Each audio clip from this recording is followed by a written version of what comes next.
Zero అంటే సున్నా. సున్నా అనే అంకె శూన్యాన్ని సూచిస్తుంది. ఈ రోజున చంద్రుడి మీదకు ర్యాకెట్ని పంపించగలుగుతున్నామన్నా, వందల అంతస్తులున్న భవనాలు నిర్మించాలన్నా, క్యాన్సర్ కణాల అభివృద్ధిని తెలుసుకోవాలన్నా, కంప్యూటర్ మరియు మొబైల్స్ పనిచేయాలన్నా, social media, computer games run అవ్వాలన్నా, నావిగేషన్ సిస్టమ్స్ పనిచేయాలన్నా ఈ జీరోనే కారణం. సున్నా యొక్క ఇన్వెన్షన్ మ్యాథమెటిక్స్ని అభివృద్ధి చేసింది. సున్నాలు లేకుండా మ్యాథ్స్ ఎలా ఉంటుందో ఒక్క క్షణం ఆలోచించండి. మ్యాథ్స్, ఆల్జీబ్రా క్యాలిక్యులేషన్స్, పదులు, వేలు లేదా లక్షలు లేకుండా ఎంత కష్టంగా ఉండేవి. ఒక టిన్ బాక్స్ తీసుకొని లోపల కొన్ని గులకరాళ్ళు ఉంచండి, పెట్టిని షేక్ చేయండి, మీకు శబ్దం వినపడుతుందా? ఇప్పుడు గులకరాళ్లను తీసివేసి పెట్టిని మళ్ళీ షేక్ చేయండి, మీరు శబ్దం వినగలరా? సమాధానం లేదు. పెట్టె లోపల గులకరాళ్ళు లేకపోవడం వల్ల శబ్దం వినపడదు. అంటే పెట్టెలో సున్నా గులకరాళ్ళు ఉన్నాయి. సున్నా అనేది ఒక ప్రత్యేక సంఖ్య. ఇది పాజిటివ్ కాదు, నెగిటివ్ కాదు. సున్నా ఏమీ కానప్పటికీ అన్ని మ్యాథ్స్ క్యాలిక్యులేషన్స్లో ఇది చాలా ముఖ్యమైన అంశం. ఏదైనా సంఖ్యకు ముందు ఉంచిన సున్నాకి విలువ ఉండదు, కానీ ఏదైనా సంఖ్య తర్వాత ఉంచిన సున్నా దాని విలువను మార్చేస్తుంది. ఇప్పుడు మనం సున్నా యొక్క చరిత్ర చూద్దాం. ప్రాచీన స్టోనేజ్లో మనుషులు తమ జంతువులను, నిత్యం వాడుకునే వస్తువులను లెక్క వేసుకోవడం కోసం గుహ గోడల మీద, రాళ్ల మీద, ఎముకల మీద గుర్తులు వేసుకునేవారు. అంటే 4 గీతలు గీసుకొని అడ్డంగా ఒక గీత గీసుకొని ఒక గుర్తుగా పెట్టుకునేవారు. ఇలా సుమారు 50,000 సంవత్సరాలు మానవజాతి లెక్క పెడుతూ వచ్చింది. అయితే ఈ విధానం చిన్న చిన్న సంఖ్యల వరకు పనికొస్తుంది. పెద్ద మొత్తంలో ఉండే క్యాలిక్యులేషన్స్కి ఇది సాధ్యపడేది కాదు. నాగరికత పెరిగే కొద్దీ లెక్కించే పద్ధతులు ఎన్నో వచ్చాయి. ప్రాచీన ఈజిప్షియన్స్ వాళ్ళు లెక్కించే విధానంలో చుట్టబడిన తాడుని 100గాను, కలువ పువ్వుని 1000గాను గుర్తించారు. అంటే 300 అనే అంకెను 3 చుట్టబడిన తాడుల్ని, 3000 అనే అంకెని 3 కలువ పువ్వులతో గుర్తించారు. ఇలా ప్రారంభంలో ఏర్పడిన నంబర్ సిస్టమ్కి ఒక సమస్య ఉండేది. సంఖ్యను గుర్తించడానికి మరియు ప్రతి పెద్ద సంఖ్యకు కొత్త చిహ్నాలు సృష్టించడానికి ఎవరైనా అనేక చిహ్నాలు రాయవలసి ఉంటుంది. ప్లేస్ వాల్యూ ద్వారా అదే చిహ్నాలను మళ్ళీ ఉపయోగించుకుంటూ వాటి ప్లేస్ని బట్టి వేరువేరు వాల్యూస్ని ఇవ్వటం వల్ల సమస్య పరిష్కరించబడింది. 650 ఏడి నాటికి సున్నాను సంఖ్యగా ఉపయోగించడం భారతీయ గణితంలోకి వచ్చిందని ఖచ్చితంగా చెప్పొచ్చు. భారతీయులు ప్లేస్ వాల్యూ సిస్టమ్ని కూడా ఉపయోగించారు. అది కాకుండా ఖాళీ స్థలాన్ని సూచించడానికి సున్నాని ఉపయోగించారు. నిజానికి భారతదేశంలో 200 ఏడి నాటికే స్థాన సంఖ్యలను, అలాగే సున్నా ఉండవలసిన స్థానాన్ని ఖాళీగా ఉంచేవారని ఆధారాలు ఉన్నాయి. అయితే కొంతమంది చరిత్రకారులు వీటిని నకిలీలని కొట్టిపారేశారు. మరికొంతమంది చరిత్రకారులు సెన్స్లెస్గా భారతీయుల ఆలోచనలను నిర్లక్ష్యం చేశారు. దాదాపు 500 ఏడిలో ఆర్యభట్ట సంఖ్య వ్యవస్థను రూపొందించాడు. అది స్థాన వ్యవస్థ. స్థానం కోసం ఖ అనే పదం వాడారు. అదే తర్వాత సున్నాగా రూపొందింది.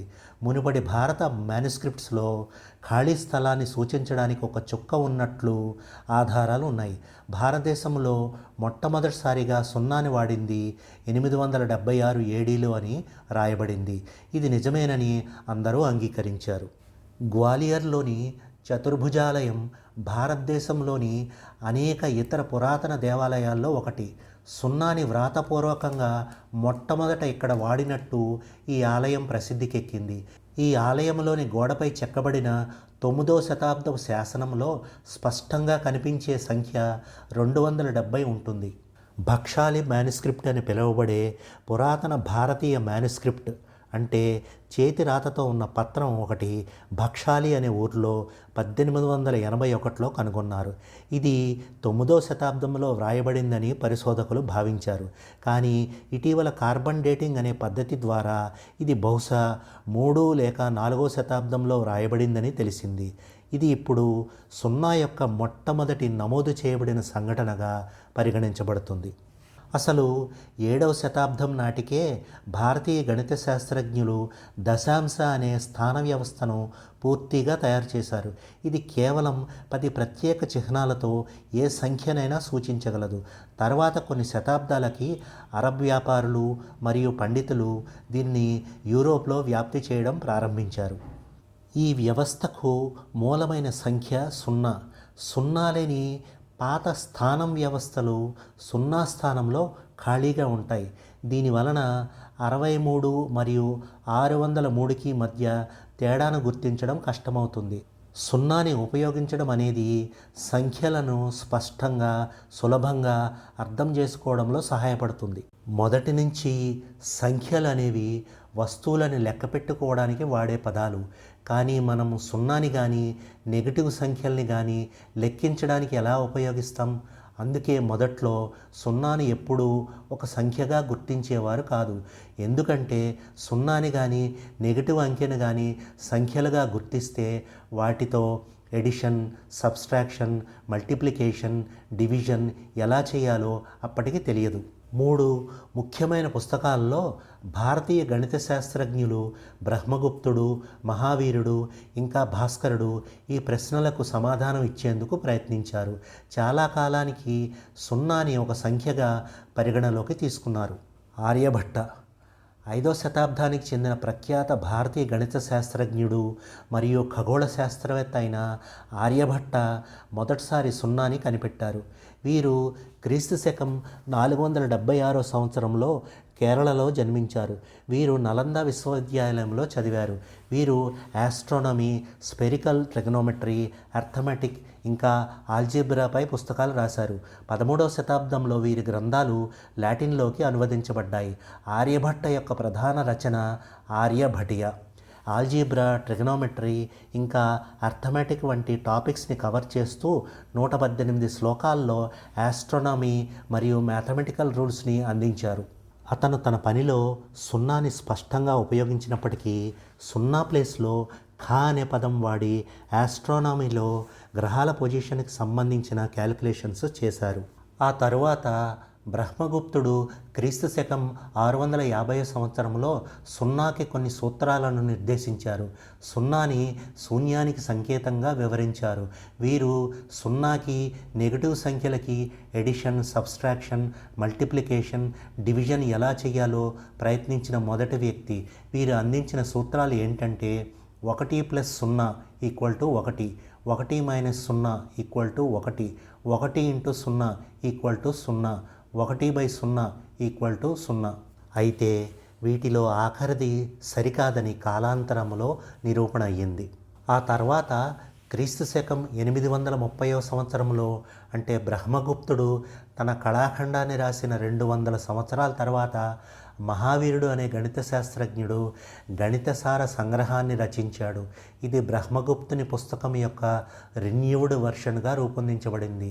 బ్రహ్మగుప్తుడి తర్వాత 500 సంవత్సరాలకు భాస్కరుడు అనే గణిత శాస్త్రజ్ఞుడు మరికొన్ని గ్రంథాలు రాశారు.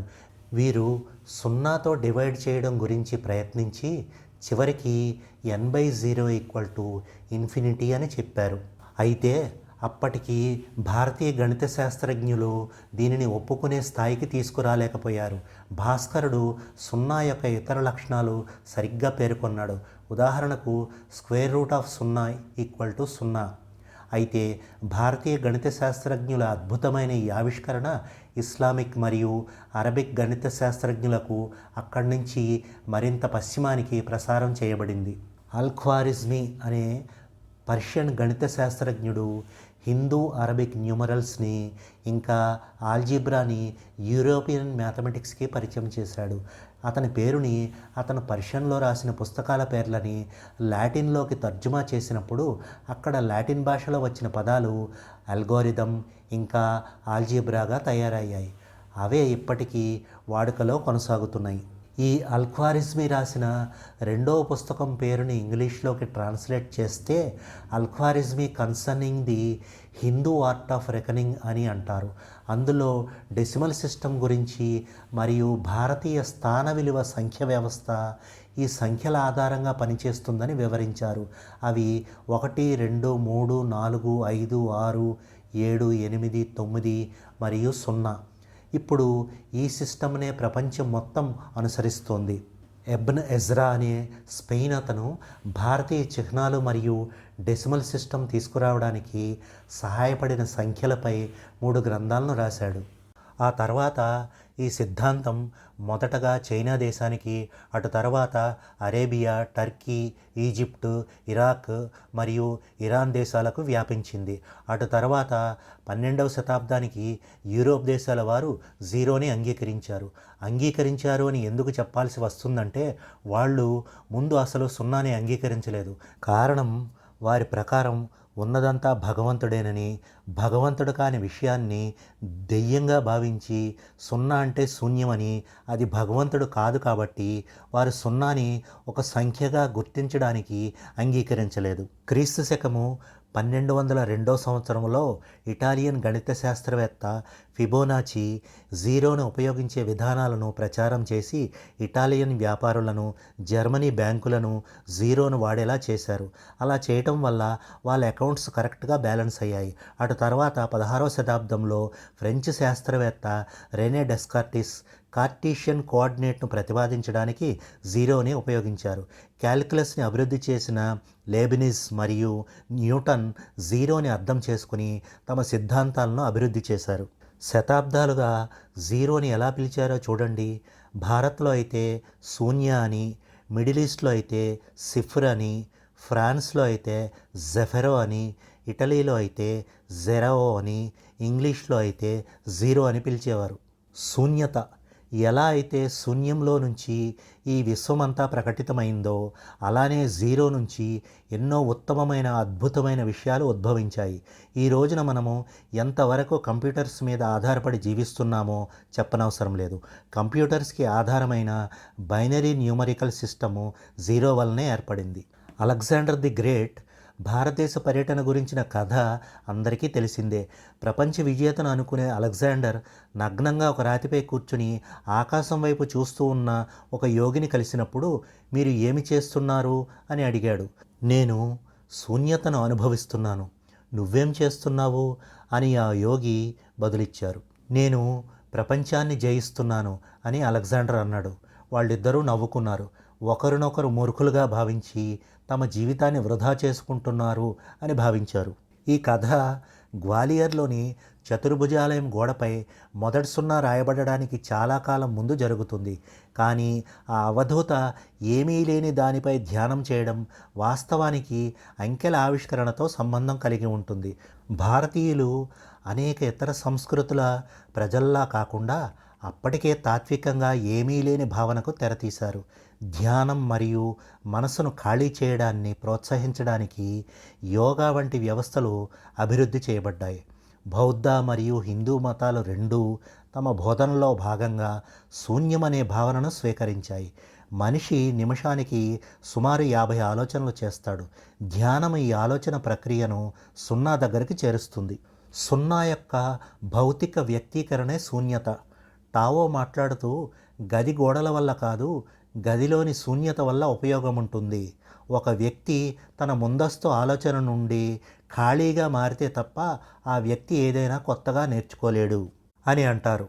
రూపమే శూన్యము మరియు శూన్యమే రూపమని బుద్ధుడు చెప్పాడు. లంకావతార సూత్రంలో పరిపూర్ణ జ్ఞానాన్ని గ్రహించినప్పుడు మనస్సు అన్ని భావనల నుండి ఖాళీగా ఉంటుంది అని పేర్కొంది. భారతీయ సంప్రదాయ విద్యా ప్రక్రియలో ఈ జీరోని తెలుసుకోవడమే చివరి దశ అని, భౌతికంగా కనిపించే దానిని తెలుసుకోవడం జ్ఞానమని, భౌతికంగా కనిపించని దానిని తెలుసుకోవడం పరిపూర్ణ జ్ఞానమని విశ్వసిస్తుంది. జిడ్డు కృష్ణమూర్తి గారు మాట్లాడుతూ, మీరు శబ్దాన్ని వింటుంటే వినడం అనేది నిశ్శబ్దం. నిశ్శబ్దం మరియు ధ్వని వేరు కాదు. ప్రేమ అనేది సున్నా యొక్క భావోద్వేగ అనుభవం తప్ప మరొకటి కాదు. ఇది ఒక వ్యక్తి యొక్క అహం నశించి ఒకరి గుర్తింపును మరొకరితో విలీనం చేయడానికి అనుమతించడం అని అంటారు. జీరో గురుత్వాకర్షణ. మనం నిజానికి జీరో గ్రావిటీని చేరుకోలేము. జీరో గురుత్వాకర్షణ అనేది గురుత్వాకర్షణ తొలగించబడినప్పుడు ఏర్పడుతుంది. దీని వలన వస్తువులు తప్పనిసరిగా బరువు లేనివిగా తేలుతూ ఉంటాయి. గురుత్వాకర్షణ లేకపోవడం అంతరిక్షంలో అనుభవించేది. స్పేస్ షటిల్ మరియు స్పేస్ సూట్ల వంటి వాటిని రూపొందించడానికి సున్నా గురుత్వాకర్షణ ఆలోచనలు అర్థం చేసుకోవడం చాలా ముఖ్యం. ఈ సున్నాకి చేరుకోవడమే లక్ష్యం. సున్నాని అర్థం చేసుకోవడం చాలా కష్టం. కారణం, మన ప్రపంచంలో దాని రుజువును మనం చూడలేము. కానీ ఇది సైన్స్లో పురోగతికి అనుమతించింది. జీరో మరియు కంప్యూటర్ సైన్స్, ప్రోగ్రామింగ్ మరియు హార్డ్వేర్ డిజైన్లో అత్యంత ప్రాథమిక సంఖ్యగా సున్నాని ఉపయోగిస్తారు. కంప్యూటర్ సైన్స్లో అనేక రకాల సంఖ్యాపరమైన రిపిటీషన్స్ కోసం తరచుగా బేస్ కేసుగా ఉపయోగించబడుతుంది. కంప్యూటర్ సైన్స్లో మ్యాథమెటికల్ లాజిక్ తరచుగా సున్నాతో ప్రారంభమవుతాయి. భారతీయులు సున్నాని కనుగొన్నది యాదృచ్ఛికంగా కాదు, ఆధ్యాత్మిక అంతర్దృష్టి వల్లనే అని గుర్తుంచుకోవాలి. శూన్యతను పొందటమే ఆధ్యాత్మికతలో అంతిమ లక్ష్యం. చాందోగ్య ఉపనిషత్తు శూన్యం యొక్క రహస్యాన్ని వెల్లడిస్తుంది. నాకు మర్రిపండు తీసుకురా అని అరుణి చెప్పగా అతని కొడుకు అతనికి ఒకటి తెచ్చాడు. రెండుగా కొయ్యి అని అరుణి చెప్పడంతో కొడుకు 2 ముక్కలు చేశాడు. ఏం చూస్తున్నావు అడిగాడు అరుణి. ఏమీ లేదు, అతని కొడుకు సమాధానం చెప్పాడు. అరుణి మాట్లాడుతూ, ఆ విత్తనంలో సారాంశం ఉంది. ఇది మొత్తం విత్తనాన్ని వృద్ధి చేస్తుంది, అయినా చూడలేము. మహాత్ముల ఆశీస్సులే మనకు శూన్యం యొక్క అనుభవాన్ని ఇస్తాయి. ఈ వీడియో కనుక మీకు నచ్చినట్లయితే లైక్ చేయండి, కామెంట్ చేయండి. వెంకీ మామ వరల్డ్ ఛానల్కి సబ్స్క్రైబ్ చేసుకోండి. అలాగే మీ ఫ్రెండ్స్కి ఈ వీడియో షేర్ చేయండి.